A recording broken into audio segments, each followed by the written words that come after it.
Mūsų rinktinė pirmauja ir pirmauja tose rungtynėse, kurios yra kol kas pačios svarbiausias. Tas kluptelėjimas dvikovoje su turkais, kai buvo pralaimėta 11 taškų, buvo savotiškas šaltas dušas. Po to lietuviai įveikė Rusijos komandą 79-70, tai buvo ketvirtfinalis.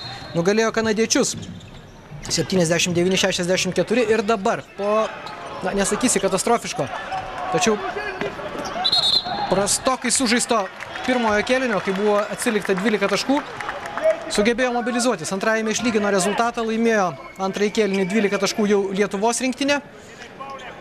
Ir dabar vėl prašoma pavalyti grindis, nes be abejo paskutinės jėgas atiduoda krepšininkai, lieka mažiau negu 4 minutės ir 14 taškų pirmauja Lietuvos komanda, kovojant dėl Universiados aukso medalių.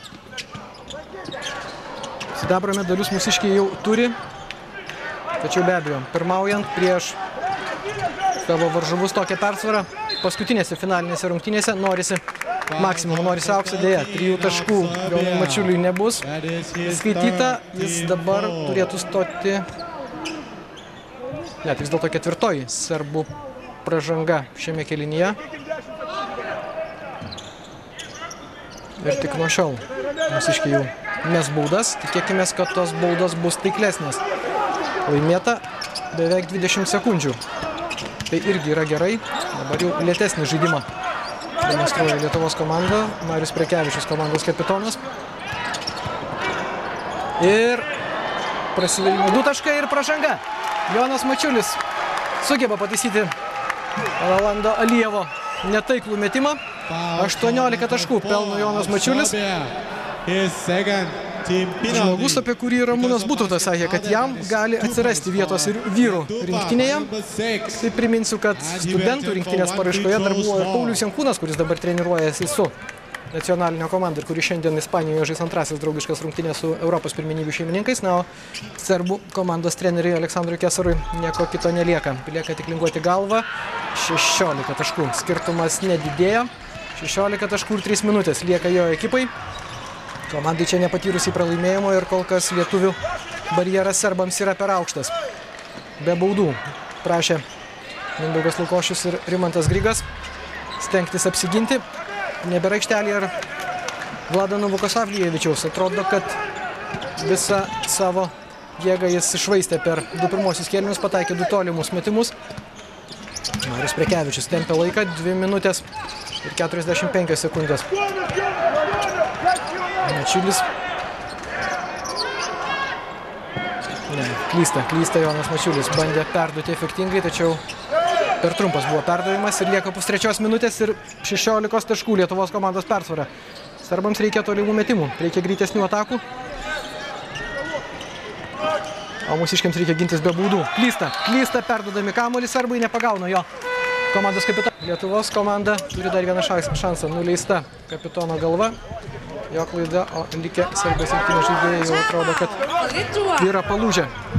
Minutės pertraukėlės prašo Lietuvos komanda.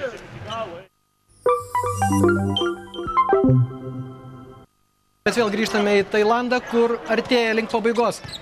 Universiados vaikinų krepšinio turnyro finalas. Lietuvos komanda pirmauja prieš Serbijos rinktinę, pirmauja 16 taškų skirtumų. Ir komandos treneriai minutės pertraukėlės metu akcentavo, kad reikia laikyti kamuolį maždaug 15 sekundžių ir po to stengtis rengtis metimui. Netaiklus metimas, Justas Sinica nepataiko, tačiau Marius Prekevičius, kuriam ir buvo patikėtos tos žaidėjo pareigos štai paskutinių atakų metu, dabar su kamuoliu dar vienas Sinicos bandymas ir vėl pro šalį. Nepataiko, tačiau kad ir greita serbų ataka, ji mažina skirtumą tik tai iki 14 taškų. Ivanas Pauničius pelnantis 13 savo tašką, mažina skirtumą iki 14 taškų, bet pusantros minutės tai lieka iki finalinės sirenos.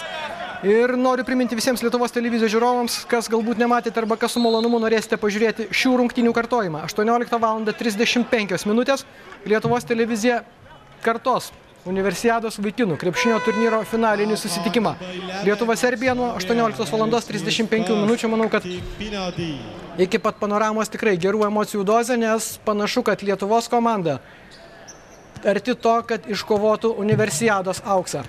Galima sakyti, kad tai buvo Lietuvos komanda, kai 1987 metais Vilniaus Žalgirio futbolo ekipa atstovavusi tuometiniai Tarybų Sąjungai tapo Universiados čempionė futbolo varžybose. Ir štai 2007-ieji Lietuvos vaikinų krepšinio rinktinė po Rolando Lievo 2 pataikytų baudų metimų didina savo persvarą iki 16 taškų ir yra labai arti to, kad taptų Universiados čempione. Sėdant atsarginių suolelių Rolandas Lievas, 1,5 minutės ir plius 16 taškų. Atrodo, kad serbai jau susitaikė su tuo, kad išgelbėti šių rungtynių jau nebepavyks. Michailas Anismovas numuša kamuolį, deja, atkovoja varžovai, tritaškiai skriejo pro šalį. Serbai, snaiperių šalis, iškovojusi šiemet 3 svarias pergalės 16, 18 ir 20 amžių vaikinų grupėje. Europos ir planetos pirmenybėse iš Universiados grįžtų sidabro medaliais. Laimėjo 7 rungtynės iš eilės serbai. Dabar pralaimi ir jau panašu, kad tikrai pralaimės Lietuvos komandai.